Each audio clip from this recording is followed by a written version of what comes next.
ہم نے حقیقت پر یقین کیا، آنکھوں سے دیکھ کے یقین کیا، علم سے معلوم کر کے یقین کیا۔ واہ اس لیے ہم جو بات کرتے ہیں یقین کے ساتھ کرتے ہیں، سبحان اللہ، کبھی لوز بات نہیں کی، کبھی ایسی بات نہیں کی کہ جو کل پچھتانا پڑے۔ بڑی بات، جب بھی بات کرتے ہیں حق کی کرتے ہیں اور سچ کی کرتے ہیں اور اس پر قائم بھی رہتے ہیں۔ ماشاءاللہ ماشاءاللہ، کمزور بات کرنے والے اپنی بات کو ڈائیورٹ کرتے ہیں، صحیح، ہم مضبوط دلائل کے ساتھ بات کرتے ہیں، احادیث کے دلائل کے ساتھ، قرآن کے دلائل کے ساتھ۔ لہذا ہمیں اس حقیقت کو معلوم کیا ہے، ہم نے خود تحقیق کر کے اس حقیقت کو معلوم کیا ہے کہ عقیدہ اہل سنت و جماعت حق ہے۔ سبحان اللہ، دوستو، حضرت عبداللہ ابن شقیق رضی اللہ تعالیٰ عنہ کی روایت ہے کہ حضرت قتادہ سے عبداللہ ابن شقیق نے روایت کی ہے، وہ کہتے ہیں قال قلت لأبی ذر، وہ فرماتے ہیں کہ میں نے حضرت ابو ذر غفاری رضی اللہ تعالیٰ عنہ سے پوچھا لو رأیت رسول اللہ صلی اللہ علیہ وسلم، کہ میں اگر رسول اللہ صلی اللہ علیہ وسلم کو دیکھ لیتا، میری آپ سے ملاقات ہو جاتی، تو لسألتہ، تو میں ان سے ایک سوال پوچھتا۔ جی، حضرت شقیق نے حضرت ابو ذر غفاری رضی اللہ تعالیٰ عنہ سے ملاقات کی، کہا کہ اگر میری رسول اللہ سے ملاقات ہو جاتی، اگر میں آپ کا زمانہ پا جاتا تو میں آپ سے ایک سوال پوچھتا۔ فقال عن ای شیء، حضرت ابو ذر غفاری رضی اللہ تعالیٰ عنہ کو بڑا اشتیاق ہوا کہ کون سا سوال پوچھتا۔ آپ نے پوچھا آپ کون سا سوال پوچھتے، کس چیز کے بارے میں سوال پوچھتے؟ سوال پوچھتا قال کنت اسألہ هل رأیت ربک، کہ میں رسول اللہ صلی اللہ علیہ وسلم سے سوال پوچھتا کیا آپ نے اپنے رب کو دیکھا ہے؟ یہ مسلم شریف کی حدیث ہے، کتاب الایمان سے، ہاں صحیح حدیث ہے، ضعیف نہیں۔ ہم ضعیف حدیث کو نہیں بیان کرتے، موضوع کو تو ہم بیان ہی نہیں کرتے، ہم صحیح حدیث کو بیان کرتے ہیں عقیدے کی تائید کے اندر۔ ماشاءاللہ، حضرت ابو ذر غفاری رضی اللہ تعالیٰ عنہ نے پوچھا کس بارے میں پوچھتے؟ انہوں نے کہا کہ میں رسول اللہ صلی اللہ علیہ وسلم سے پوچھتا حل رأیت ربک، کیا آپ نے اپنے رب کو دیکھا ہے؟ قال ابو ذر قد سألتو، حضرت ابو ذر غفاری رضی اللہ تعالیٰ نے پوچھے تحقیق یہ بات تو میں پوچھ چکا ہوں رسول اللہ سے۔ اللہ، فقال، کہتے ہیں میں نے جب رسول اللہ سے پوچھا کہ کیا آپ نے اپنے رب کو دیکھا، واہ واہ واہ، تو رسول اللہ صلی اللہ علیہ وسلم نے فرمایا رأیت نوراً، میں نے اس کو نور کی حالت میں دیکھا۔ دوستو، میں اور آپ اگر کسی جگہ تھوک دیں تو جراثیم پیدا ہوتے ہیں، گندگی پھیلتی ہے، تعفن پھیلتا ہے۔ عام بشر اور جگہ جگہ لکھا ہوتا ہے، خاص طور پر یورپی ممالک میں کہ ڈونٹ اسپیٹ ایوری ویئر، کہ ہر جگہ مت تھوکو، لیکن ساڑھے بندے ہر صاف جگہ تے تھوک دیں۔ وہ سرکار جو ہمیں پاکیزگی عطا کرنے آئے، ان کی امت ہو کر کے ہم گندگی پھیلاتے ہیں، ہمارے گھروں کے ارد گرد گندگی پھیلی ہوتی ہے، ہماری سڑکوں پر گندگی پھیلی ہوتی ہے، ہمارے محلوں کے اندر گندگی پھیلی ہوتی ہے، ہمارے گھروں کے اندر گندگی پھیلی ہوتی ہے۔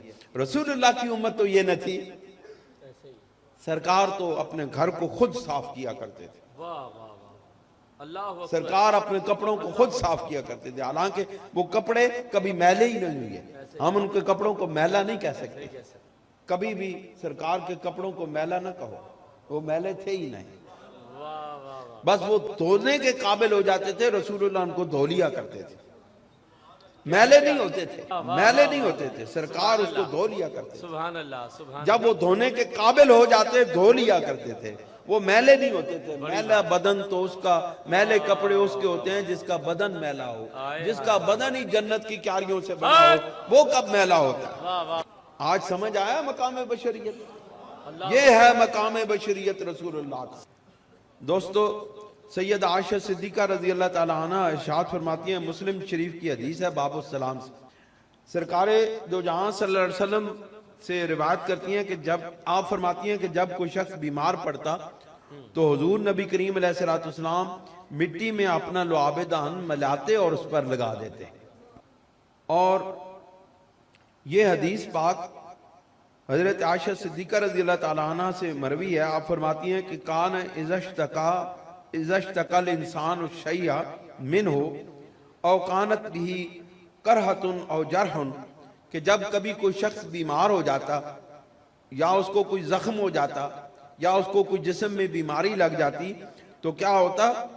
قال النبی صلی اللہ علیہ وسلم، تو رسول اللہ صلی اللہ علیہ وسلم سے وہ بات کرتا ہے، سرکار سے، سرکار فرماتے یا ارشاد فرماتے، پڑھتے، لیکن پڑھتے ہوئے کیا فرماتے؟ بِإِصْبَعِهِ هَكَذَا وَوَضَعَ سُفْيَانُ صَبَابَتَهُ بِالْأَرْضِ. حضرت سفیان اس حدیث کو بیان کرتے ہوئے حضرت عائشہ صدیقہ سے جو مروی ہے، آپ نے بالکل وہی طریقہ بتایا کہ رسول اللہ کس طرح مٹی پر انگلی رکھتے. آپ فرماتے سفیان، حضرت سفیان یہ حدیث بیان کرتے ہوئے فرماتے ہیں رسول اللہ صلی اللہ علیہ وسلم مٹی پر اپنا لعاب دہن لگا کے یوں کر کے اپنی اس مٹی پر، کون سی مٹی؟ وہ مٹی جو قباء کے مقام پر ہے، اچھا، جہاں سرکار پہلے تشریف لے گئے. کہتے ہیں وہاں کی جو مٹی تھی اس پر سرور دو عالم، اس کو ہی ہم خاک شفا کہتے ہیں، جس پر اب گندگی ڈال دی گئی ہے. یہ مسلمان بھی عجیب شے ہے، جس کو رسول اللہ نے خاک شفا کہا ہے اس کو آج مسلمانوں نے گندگی کا ڈھیر بنا دیا ہے. یہ کیسے مسلمان ہے؟ حضرت عائشہ صدیقہ رضی اللہ تعالیٰ عنہ کی یہ حدیث پاک ہے مسلم شریف میں، اور حضرت سفیان نے اس کو روایت کیا ہے. حضرت سفیان فرماتے ہیں رسول اللہ صلی اللہ علیہ وسلم اپنا لعاب دہن انگلی پر لگا کر، سبابہ انگلی پر، شہادت کی انگلی پر اپنا لعاب دہن لگا کے ہماری اس مٹی پر یوں کر کے رگڑتے، تو پھر کیا کہتے؟ ثم رفع، پھر اس کو اٹھا دیتے، بسم اللہ تربت ارضنا، پھر فرماتے بسم اللہ تربت ارضنا بریقۃ، کہ ہماری اس مٹی، ہماری اس زمین کی یہ مٹی کہ اللہ رب العزت دفیہ بنا دے بعدنا، ہمارے لیے، ہم میں سے بعض کے لیے، لیشفع بہ، اور اس کو شفا بنا دے. اس لیے ہم اس کو خاک شفا کہتے ہیں. لیشفع بہ سقیمنا باذن ربنا، اور اس کو ہمارے بیماروں کے لیے شفا بنا دے. یہ ہماری مٹی ہمارے بیماروں کے لیے شفا بن جائے. اللہ رب العزت ہمیں حضور سرور دو عالم صلی اللہ علیہ وسلم کے مقام اور مراتب کو سمجھنے کی توفیق عطا فرمائے، اور آپ کے مقام بشریت کو سمجھنے کی توفیق عطا فرمائے. ربنا تقبل منا انک انت السمیع العلیم وتب علینا انک انت التواب الرحیم برحمتک یا ارحم الراحمین.